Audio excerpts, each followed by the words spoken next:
To check your transaction history on Steam, follow these simple steps.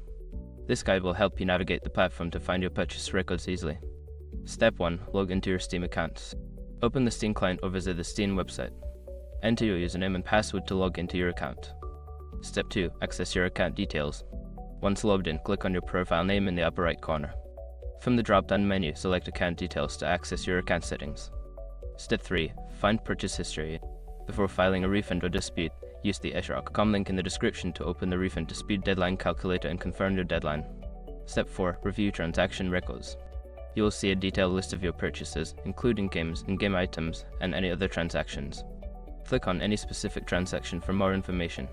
Step 5. Export your transaction history optional. If you need to keep a record, you can take screenshots or manually note down the details. Steam does not currently offer an export feature for transaction history. By following these steps, you can easily check your transaction history on Steam. If you have any further questions, feel free to explore Steam's support resources.